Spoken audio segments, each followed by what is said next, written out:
Hello everyone, good evening, सत श्री अकाल। कैसे हैं आप लोग? आई होप कि आप सभी लोग बहुत अच्छे होंगे। तो दोस्तों, मैं आपका दोस्त प्रवीण सर आप सभी लोगों का स्वागत करता हूं कुरुक्षेत्र बैच में। तो मेरे प्रिय साथियों, सबसे पहले मैं आप लोगों से यही कहना चाहूँगा, जो हमारे नए साथी जुड़ रहे हैं वे चैनल को ज़रूर सब्सक्राइब कर लें ताकि आपको सारी नोटिफिकेशन मिलते रहे। साथ ही साथ जो हमारे पुराने साथी हैं यानी कि पुराने छात्र हैं, उनका कर्तव्य बनता है, नैतिक कर्तव्य बनता है कि वे ज़रूर शेयर कर दिया करें चैनल को, क्योंकि शेयर करना बहुत ही आवश्यक है। चलिए आइए शुरू करते हैं, किसी और बात की चर्चा ना करते हुए सीधा आते हैं आज के अपने पहले प्रश्न पर। तो आज के जो हमारा पहला प्रश्न है मेरे प्रिय साथियों, ये रहा आपके सामने स्क्रीन पर। जल्दी से इसका आंसर बताइएगा आप लोग, ठीक है। तो पहला क्वेश्चन है, पहला प्रश्न है, समाजवाद का अर्थ। सारे जो क्वेश्चन है वो प्रीएम्बल से पूछे जाएंगे, इस बात को ध्यान रखिएगा, ठीक है। समाजवाद का अर्थ है, पहला ऑप्शन है सामाजिक न्याय, दूसरा ऑप्शन है राष्ट्रीयकरण, और तीसरा ऑप्शन क्या कहता है? तीसरा ऑप्शन कहता है कि सामाजिक नियंत्रण, और चौथा ऑप्शन कहता है सामाजिक स्पर्धा। सामाजिक स्पर्धा। जल्दी से इसका आंसर करिए मेरे प्रिय साथियों। अगर नहीं आ रहा है तो कोई बात नहीं है, मैं आपको बता देता हूं। तो इसका आंसर हो जाएगा, समाजवाद का अर्थ हो जाता है सामाजिक न्याय। समाजवाद का अर्थ हो जाता है सामाजिक न्याय, इस बात को ध्यान रखिएगा। चलिए अगले प्रश्न की बात करते हैं। अगला प्रश्न भी काफ़ी ठीक ठाक प्रश्न है, आपके एग्जाम में आया हुआ यह प्रश्न है, भारत की संप्रभुता किसमें निहित है? भारत की संप्रभुता किसमें निहित है? भारतीय संसद में, भारत की जनता में, प्रधानमंत्री में, राष्ट्रपति में। जल्दी से इसका आंसर करिए मेरे प्रिय साथियों, जल्दी से इसका आंसर करते चलिए। नहीं आ रहा है तो कोई बात नहीं है, तो इसका आंसर हो जाएगा मेरे प्रिय साथियों, भारत की जो संप्रभुता है वो किसमें निहित है? भारत की जनता में निहित है। भारत की जनता में निहित है, इस बात को ध्यान रखिएगा। चलिए अगले प्रश्न की बात करते हैं। अगला प्रश्न भी आपके सामने है और बहुत ही अच्छा प्रश्न है। कई बार हमारे एग्जाम में यह प्रश्न पूछा जा चुका है कि भारतीय संविधान की आत्मा किसे कहा जाता है? भारतीय संविधान की आत्मा किसे कहा जाता है? प्रस्तावना को, नीति निर्देशक तत्व को, मूलाधिकार को या मौलिक अधिकार को, और लास्ट ऑप्शन क्या कहता है? उपरयुक्त सभी को। जल्दी से इसका आंसर करिए मेरे प्रिय साथियों, फटाफट आंसर करते चलिए। नहीं आ रहा है तो आपको चिंता करने की आवश्यकता नहीं है, आपको चिंता करने की आवश्यकता नहीं है। मैं आपको आंसर बताऊंगा, भारतीय संविधान की आत्मा किसे कहा जाता है? प्रस्तावना को कहा जाता है। भारतीय संविधान की आत्मा किसे कहा जाता है? प्रस्तावना को कहा जाता है, इस बात को आप लोग ध्यान रखिएगा, ठीक है। आइए बात करते हैं आज के अगले प्रश्न की। अगले प्रश्न की बात करें तो अगला प्रश्न आपके सामने है स्क्रीन पर। तो अगला प्रश्न की बात करते हैं, यानी कि अगले प्रश्न की बात करते हैं।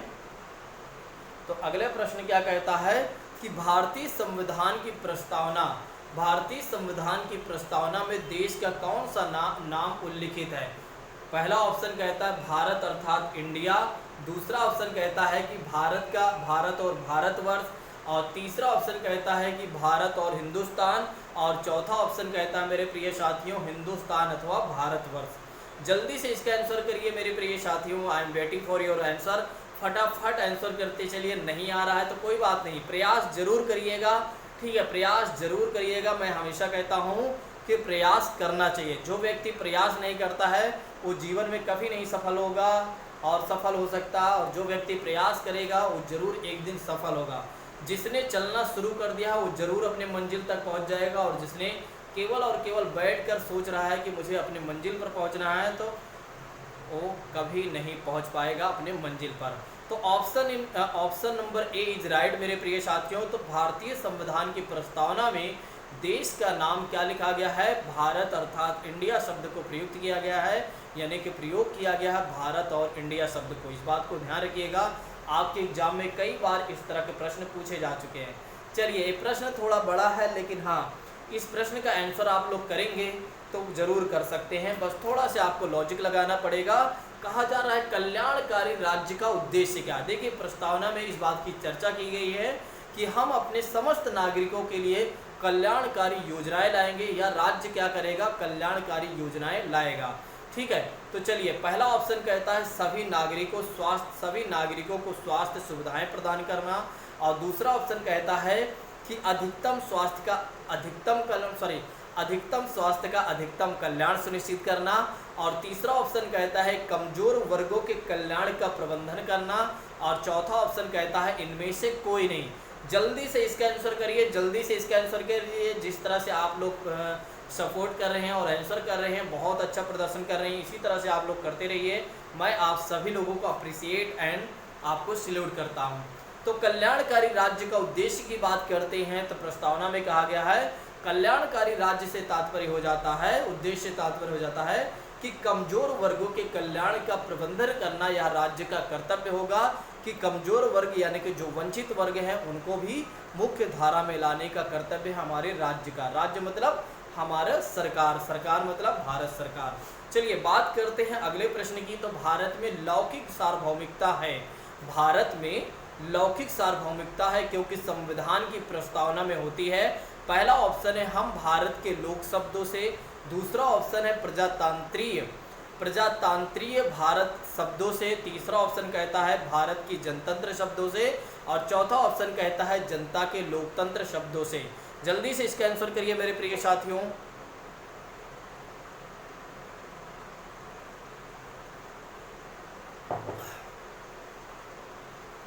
तो इसका आंसर हो जाएगा मेरे प्रिय साथियों कि भारत में लौकिक सार्वभौमिकता है क्योंकि संविधान की प्रस्तावना कहाँ से प्रारंभ होती है? हम भारत के लोग, हम भारत के लोग, हम भारत के लोग, इस बात को ध्यान रखिएगा। चलिए अगले प्रश्न की बात करते हैं। तो भारत की संप्रभुता, एकता और अखंडता का अक्षुण्ण बनाए रखने और उसकी रक्षा करने का प्रावधान किसमें दिया गया है? भारत की संप्रभुता, एकता, अखंडता को अक्षुण्ण बनाए रखने के लिए और उसकी रक्षा का प्रावधान किसमें किया गया है? मूल अधिकार में, राज्य के नीति निर्देशक सिद्धांत या तत्व में, प्रस्तावना में और मूल कर्तव्य में। जल्दी से इसका आंसर बताइए। बहुत ही सरल प्रश्न है, ठीक है। जो बच्चा लॉजिक लगा रहा होगा जरूर आंसर को सॉल्व कर लेगा। जो एस्पिरेंट लॉजिक लगा के प्रश्न को सॉल्व कर रहा होगा उसके आज सारे सही हो जाएंगे, क्योंकि स्टार्टिंग में ही मैंने उससे बता दिया है कि कहाँ से मैं आज प्रश्न पूछ रहा हूँ, ठीक है। तो लॉजिक लगाकर भी इसका आंसर आप दे सकते थे, ठीक है। तो इसका आंसर हो जाएगा मेरे प्रिय साथियों भारत की संप्रभुता, एकता, अखंडता को अक्षुण्ण बनाए रखने और उसकी रक्षा करने का प्रावधान जो दिया गया है प्रस्तावना में दिया गया है। इस बात को आप लोग ध्यान रखिएगा।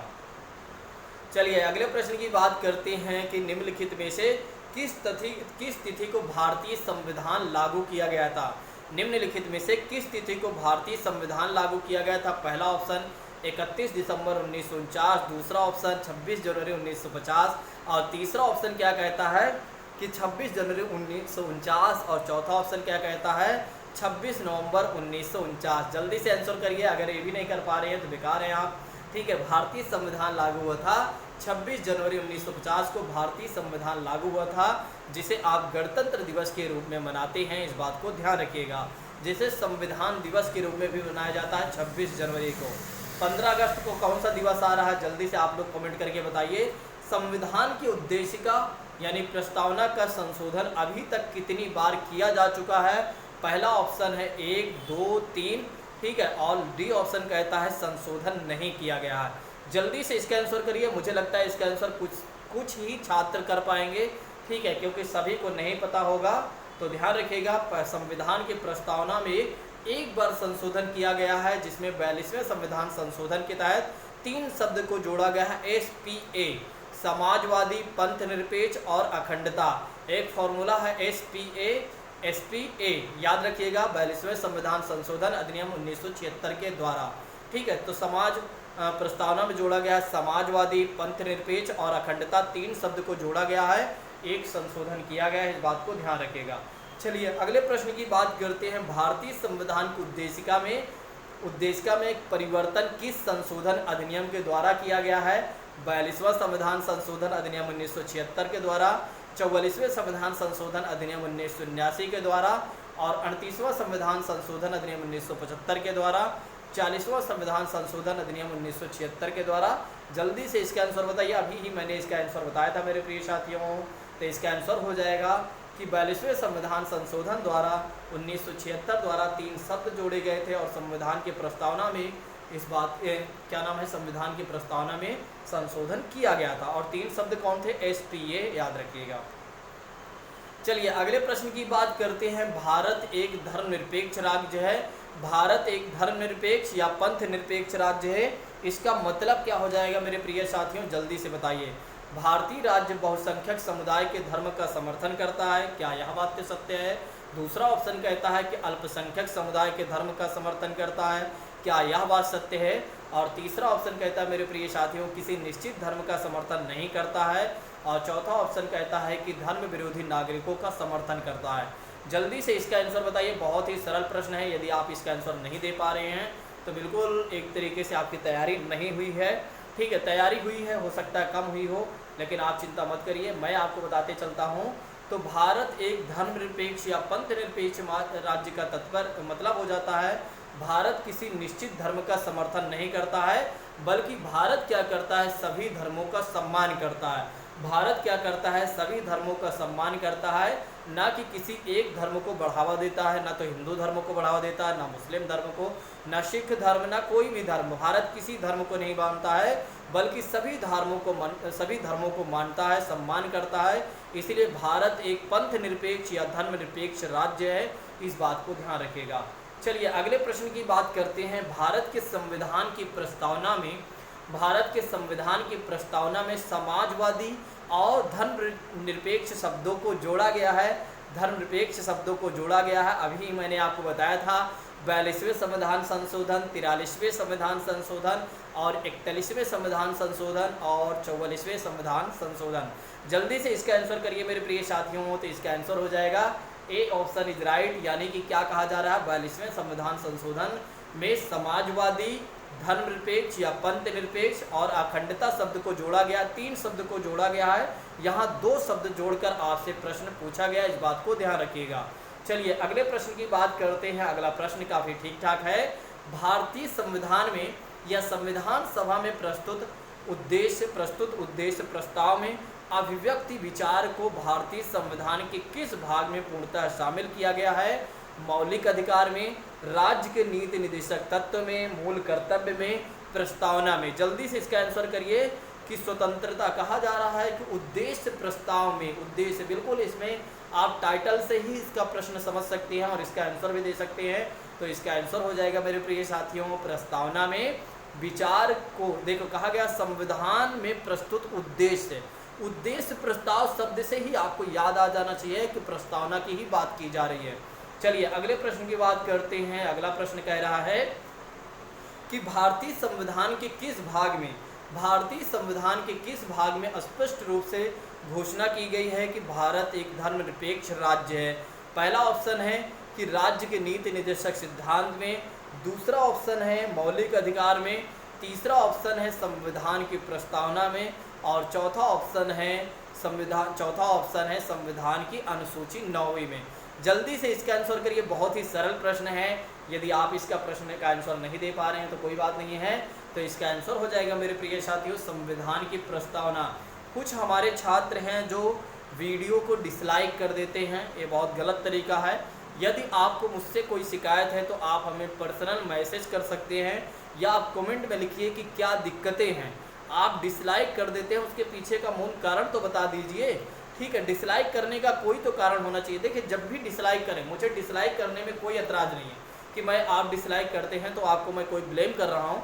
मेरा मानना है कि आप डिसलाइक करिए, लेकिन उसके पीछे का मूल कारण आप हमें कमेंट बॉक्स में ज़रूर दे दीजिए कि सर मैंने इसलिए डिसलाइक किया है, ताकि मैं अगली बार उसको सुधार कर सकूँ। मैं चाहता हूँ कि मेरे वीडियोज़ पर कभी डिसलाइक ना आए। ठीक है, अभी तक मेरे वीडियोज़ पर कोई भी डिसलाइक नहीं है, मात्र 3 से 4 डिसलाइक है पूरी क्लास में। ठीक है, पूरे क्लास में देखा जाए जब से 200-250 वीडियो मैंने डाल दिया है, पूरे में आप देखेंगे तो मात्र आपको 6-7 डिसलाइक मिलेंगे। लेकिन पिछले कुछ 1-2 वीडियो में 1-2 डिसलाइक और आ गए हैं, तो मान के चलिए आप 10-12 हो गए होंगे। ठीक है, लेकिन उसके पीछे का मूल कारण है कुछ हमारे छात्र कर देते हैं जो हमें काफ़ी अच्छे से जानते भी हैं। ठीक है, लेकिन हाँ मैं जानता हूँ कि कोई भी डिसलाइक करे, मुझे इस बात की कोई एतराज़ नहीं, लेकिन उसके पीछे एक बार आप ज़रूर अपना सुझाव दे दिया करें, ताकि उसको मैं मानकर आगे चलकर उसमें ज़रूर सुधार कर सकूं। ठीक है, तो मेरी आपसे विनम्र निवेदन है कि जब भी आप डिसलाइक करें, आप ज़रूर बता दें कि सर मैंने इसलिए डिसलाइक किया है, ताकि आने वाले समय में मैं भविष्य में उसको सुधार कर सकूँ।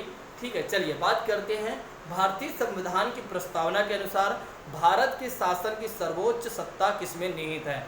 भारतीय संविधान की प्रस्तावना के अनुसार भारत के शासन की सर्वोच्च सत्ता किसमें निहित है? राष्ट्रपति में, जनता में और मतदाता में, संसद में। जल्दी से इसका आंसर करिए मेरे प्रिय साथियों। तो इसका आंसर हो जाएगा जनता में। भारतीय संविधान की प्रस्तावना के अनुसार भारत के शासन की सर्वोच्च सत्ता किसमें निहित है? जनता में निहित है। इस बात को ध्यान रखिएगा। चलिए अगले प्रश्न की बात करते हैं। जल्दी से इसका आंसर बताइए।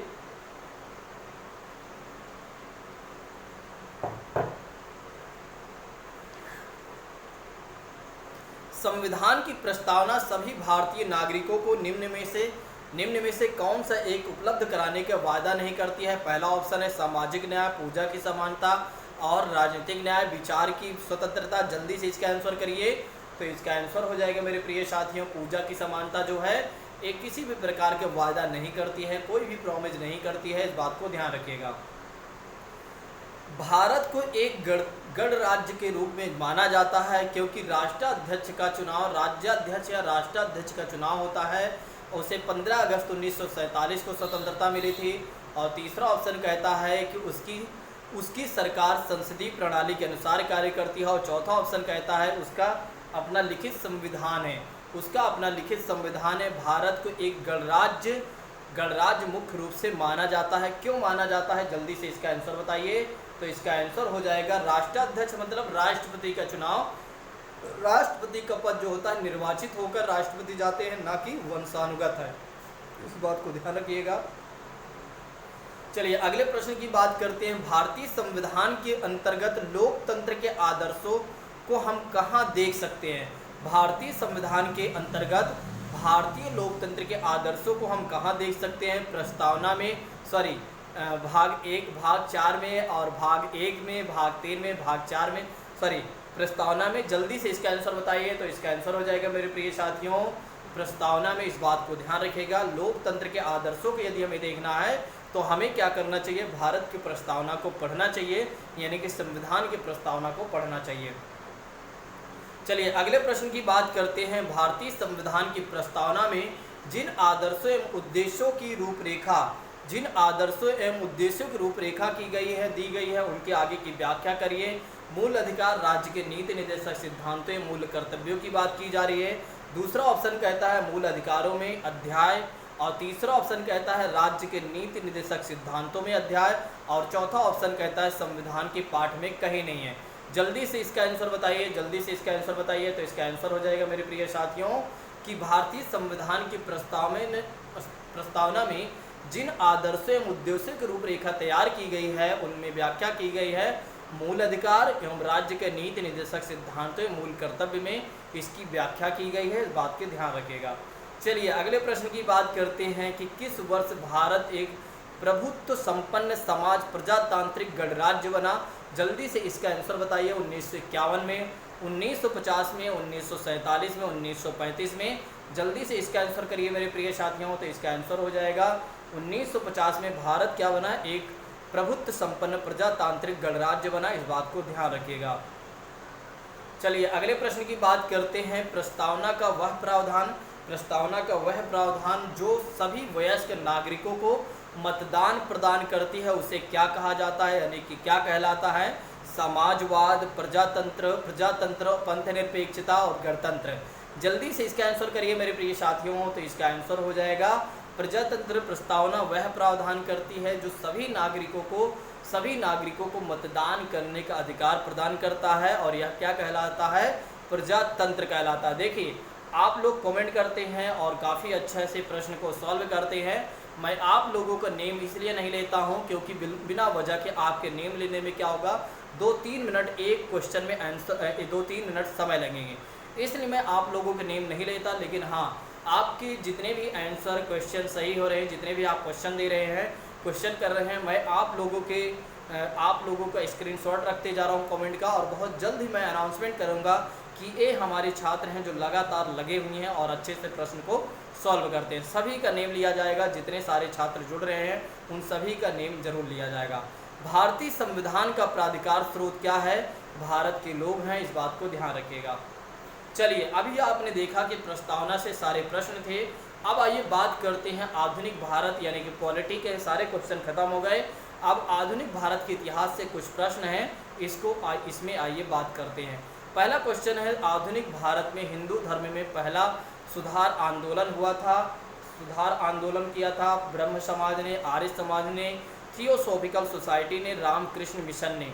जल्दी से आंसर करिए, एक बार क्वेश्चन को आप अगेन देख लीजिए।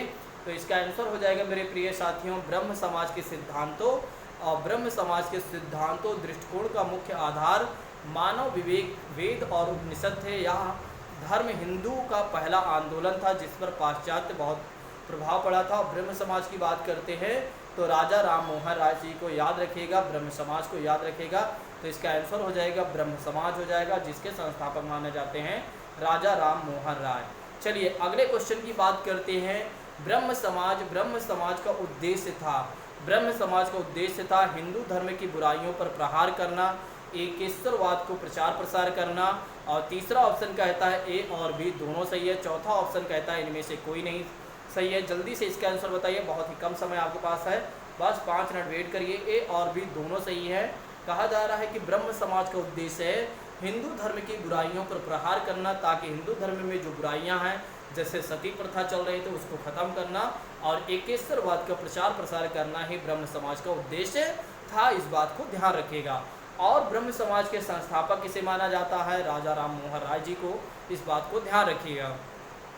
ब्रह्म समाज का विरोधी संगठन कौन सा था जिसका उद्देश्य सती प्रथा समेत अन्य सुधारों का विरोध किया जाए, यानी कि जो चल रहा है वो चलने ही चाहिए, उसमें कोई भी परिवर्तन नहीं होना चाहिए।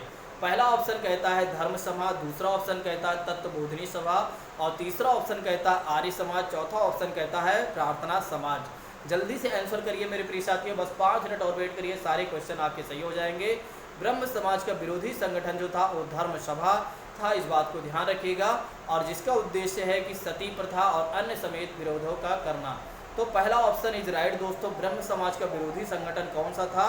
जो सती प्रथा या अन्य कुरीतियाँ जो चल रहे थे उसको चलने दीजिए, वो धर्म सभा था। ये चाहता था जो जैसे चल रहा है वैसे चलना चाहिए।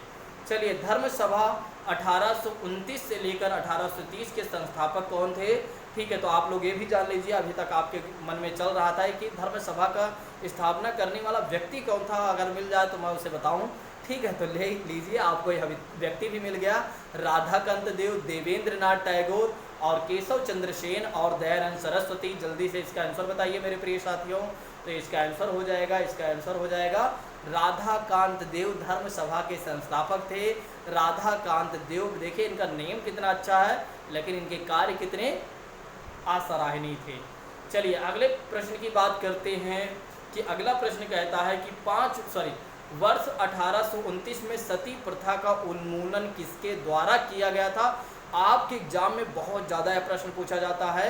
1829 में सती प्रथा को खत्म करने वाला व्यक्ति कौन था? Lord Curzon, Lord Wellesley, Lord Lytton, Lord William Bentinck. जल्दी से इसका प्रश्न करिए मेरे प्रिय साथी, जल्दी से इसका उत्तर करिए, आंसर करिए। तो इसका आंसर हो जाएगा Lord William Bentinck. Governor general ने क्या किया था? सती प्रथा को पूरी तरीके से समाप्त किया था। और कैसे किया था? एक रेगुलेशन पास करके, और इस कानून के माध्यम से पूरे ब्रिटिश भारत में सती प्रथा पर रोक लगा दी गई। ठीक है, इस बात को ध्यान रखिएगा। चलिए, स्वामी विवेकानंद का मूल नाम क्या था? नरेंद्र नाथ था, नरेंद्र दत्त था, पहले ही आंसर आ गया, तो इस बात को ध्यान रखिएगा।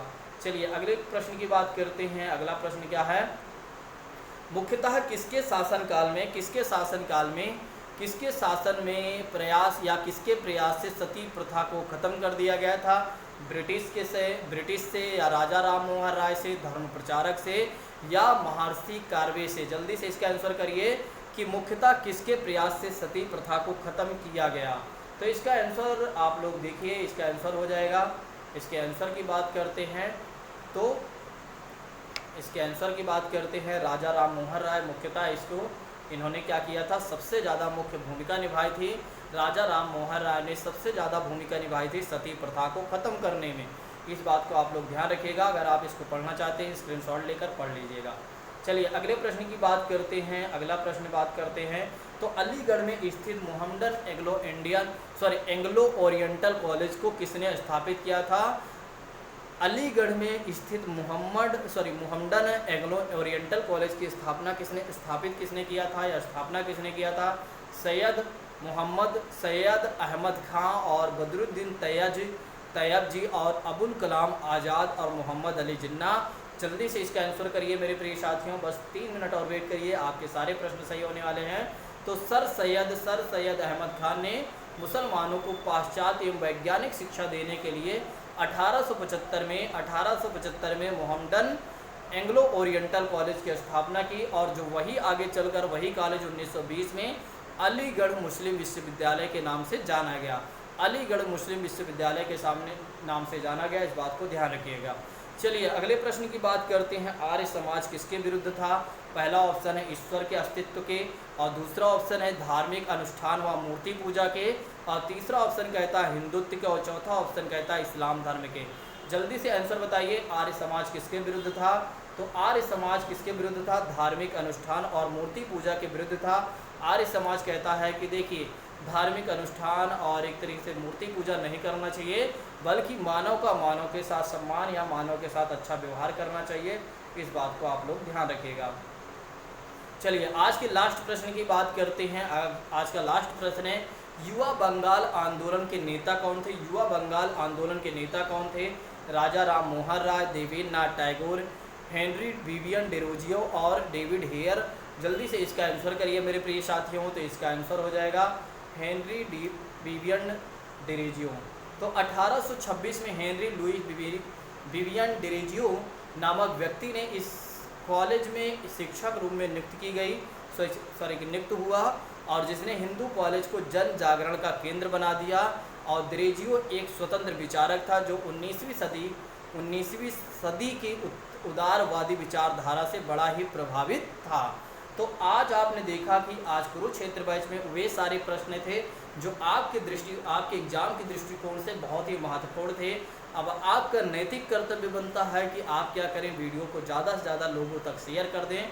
अगर आपको क्लास अच्छी लगी हो तो लाइक कर दें, ठीक है। अगर क्लास अच्छी नहीं लगी है तो डिसलाइक करके आप कारण ज़रूर बता दीजिएगा कि हमने क्यों डिसलाइक किया है, ठीक है। तो आज की क्लास को हम यहीं पर समाप्त करते हैं। अब नेक्स्ट क्लास में मिलते हैं साइकोलॉजी की क्लास में 10 बजे से मिलते हैं साइकोलॉजी की क्लास में। सारे छात्र वहां पर जुड़ेंगे, वही छात्र जुड़ेंगे जो यूपी टेट और सी टेट की तैयारी कर रहे हैं या सुपर टेट या अदर टेट के एग्ज़ाम की प्रिपरेशन कर रहे हैं। उन छात्रों को जुड़ने का वहाँ अवसर दिया जाता है, और जो हमारे एसएससी और बैंक रेलवे के तैयारी करने वाले छात्र थे उनका कर्तव्य है कि वे वीडियो वगैरह को शेयर कर दिया करें। थैंक यू सो मच दोस्तों। जय हिंद, जय अखंड भारत।